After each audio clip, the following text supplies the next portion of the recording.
Hello again and welcome back to another one. And today we have a couple of topics to cover, including an update on the last story we covered after Kanye West revealed the 12 rap kings in the last video that included legends like Tupac, 50 Cent, Eminem, Wayne, Jay-Z, among others. And yes, he included himself. And for some reason, he went off on Kendrick Lamar because if you recall, Kendrick wasn't included on his list. And before we get to Kanye breaking it down, perhaps this viral post inspired Kanye to go off on Kendrick, because shortly before Kanye West revealed his rap kings, this was making waves on X in response to the NFL's post of the biggest halftime show ever at Kendrick Lamar that led to this post that blew up. No rapper has ever reached the heights Kendrick is at right now.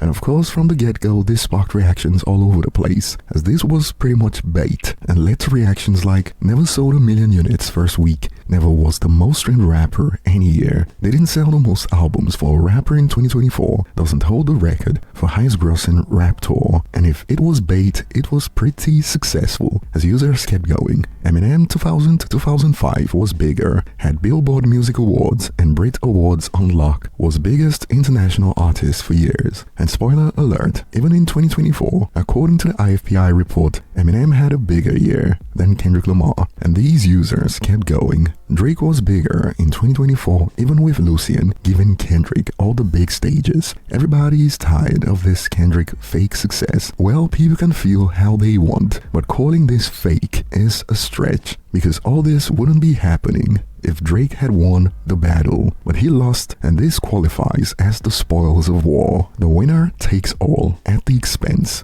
of Drake in this case. And this leads us back to Kanye West's post, as perhaps posts like those could have inspired his post about the 12 rap kings, where he conveniently left out Kendrick Lamar, and he expanded on his position about why he left out Kendrick. Check this out, for instance.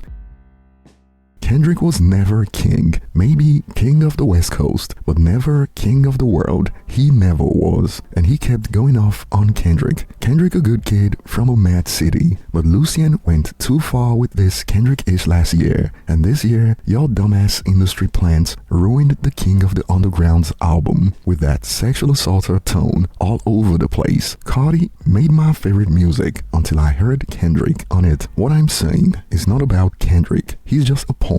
The album before Not Like Us tanked. The album after Not Like Us tanked. Lucian, send help. Perhaps we have different definitions for what tanked means compared to what it means to Kanye West, because none of those albums tanked. And Drake fans are loving this right now as the user expanded in response to Kanye's reasoning. No one would have included Kendrick before the whole Drake beef, that's a fact. And to this a user responded with, LOL, Kendrick was at the top of these lists before the beef. Like Common said, he's the only rapper with 5 classics. To which another user responded with, there was no period. He was considered undisputed king. Stop the cap. And some have now expanded that at this point, Kanye West is pretty much asking, no, begging for it. Check it out. He's been begging Kendrick to diss him. Ryu, he's thirsty. Although there are some who have expanded on Kanye's take about Cardi's album with, Kendrick messed the whole vibe of that album up. Was already trash.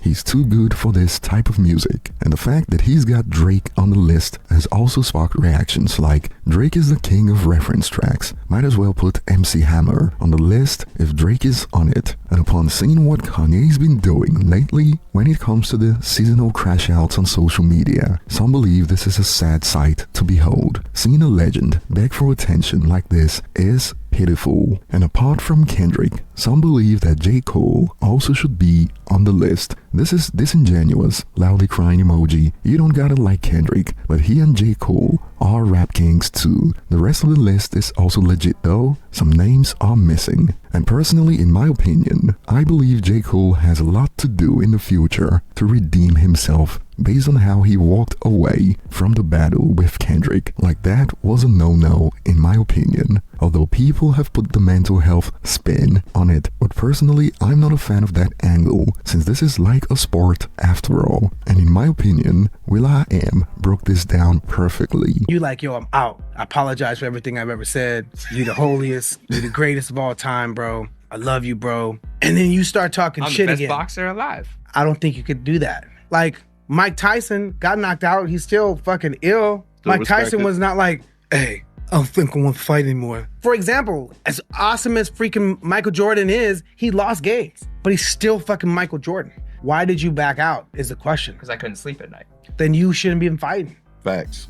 You just like the idea of it. You a shadow boxer. And even 50 Cent believes the same thing. And upon seeing the Rap Kings list, perhaps King Crooked chose to indulge, as he posted this hours after that went viral. Rap Kings, Ice-T, Ice Cube, Snoop Dogg, E40, Too Short, etc., etc. Clearly a West Coast list, and this caught Ice-T's attention as he posted this in response to Crook. Thanks, Crook. I'm never on a list, LOL. Low profile is better than no profile. To which King Crooked responded with, you are always on our list, bro. True originator, 100%. And it is wild because Ice-T was literally one of the first rappers who got Eminem into hip-hop music, and he's revealed this in multiple interviews about how his uncle Ronnie got the Breakin' soundtrack, and that got him interested in hip-hop. I mean, we even made a short about this a few months back. Check out a snippet from the short. Hip-hop, the first time I heard anything, my uncle Ronnie brought over a tape of the Breakin' soundtrack, and it had Reckless on it from Ice-T. Yeah, my uncle Ronnie started liking rap before I did, and then he kind of introduced me to it. And right around that time, I think the movie had just come out, and I saw the movie, and I was like, yo, I love it. And it just, I don't know, it just spoke to me in a way that no other music had spoke to me before. And moving on to the next point, we got a latest update from the United Kingdom for Eminem, as it turns out Darkness for Music to be Murdered By has earned a silver certification in the country. And moving on, we got some more details that show the former Eminem employee who was busted by the feds is most likely cooked, as the FBI report shows that he also broke his NDA among other things. And since some fans are getting some of the facts wrong, for instance, people believe Joe Strange is Mike Strange's brother, but this is not technically true, as you can see from the federal document that included some other facts that provide some very much needed context on how Joe Strange was busted. For instance, check this out from the report. From 2007 through 2021, only 4 employees had access to hard drives in question. Sound engineers Anthony Campana, Mike Strange, and Joseph Strange, and manager John Fisher. Fisher, Campana, and Mike Strange are all current employees at the studio and have all been interviewed by the FBI, and they listed the facts of the matter, including Joe and Mike Strange's relationship. Check it out. Mike Strange is the uncle of Joseph Strange, but the two were raised together and consider themselves brothers. Joseph Strange lives in Holly, Michigan. Joseph Strange worked at the studio in Ferndale until he was let go in 2021. Joseph Strange helped set up and operate the computer/hard drive system that contains the music created by Mathers. This system is not connected to the internet, and only a few people have access to the system. Joseph Strange had access to the drives while he was employed at the studio. And here's another key detail. Joseph Strange was working as a delivery driver for a marijuana dispensary after he stopped working at the studio. So apart from the recent surgery he had, which is what Doja Rat claimed was the motive behind selling the songs to make some extra cash, I presume that working as a delivery driver was certainly not paying the same way as working in Eminem's studio in Ferndale. And we got some details on the NDA Joseph Strange broke. Check it out from the document. Prior to terminating his employment with Mathers,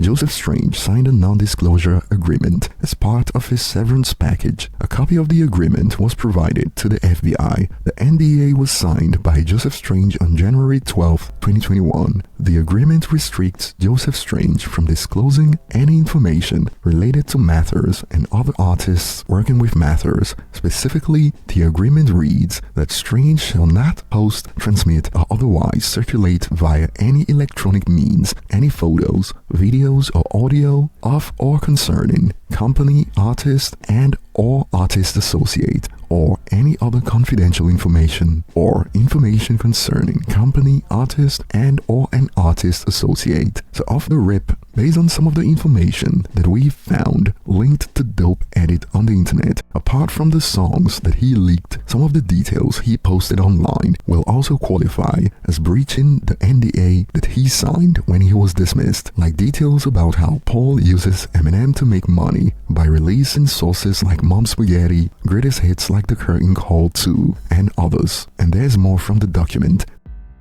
The agreement further reads, "You are hereby expressly acknowledge that you understand the importance of protecting companies, artists, and any artist associates' intellectual property, including any masters embodying artists' performance, and any photographs and or videos embodying artists' likeness, activities, and or performances, and you hereby agree to take all necessary and appropriate security measures towards that end." So in conclusion, Joseph Strange looks to be cooked, and over on Reddit, some are wondering why Joseph Strange got arrested for leaking, and so far as we know, the other notorious leaker, Kulo, was never arrested. Check it out from Reddit. Question about Kulo. Since Joseph Strange got arrested for leaking, had Kulo, that we all know was a former leaker in like 2011, did he ever get in trouble too? Anyone know that information? And as far as we know from Frederick, based on his post on X from January, something did happen to Kulo, although I don't think law enforcement was involved. And this sparked reactions like, I'm pretty sure the laws have changed since then, maybe even because of that situation. And Kulo, as far as I know, wasn't an employee. That is like embezzlement. Wouldn't be surprised if we get nothing from M for a long time, if ever. And some have also added he was rich and lived in the Middle East, so doubtful. And while this is going on, you wouldn't believe what XXL has been doing on social media, specifically Facebook, as they decided to post this article a few hours ago with the caption, "Not too long ago, Eminem admitted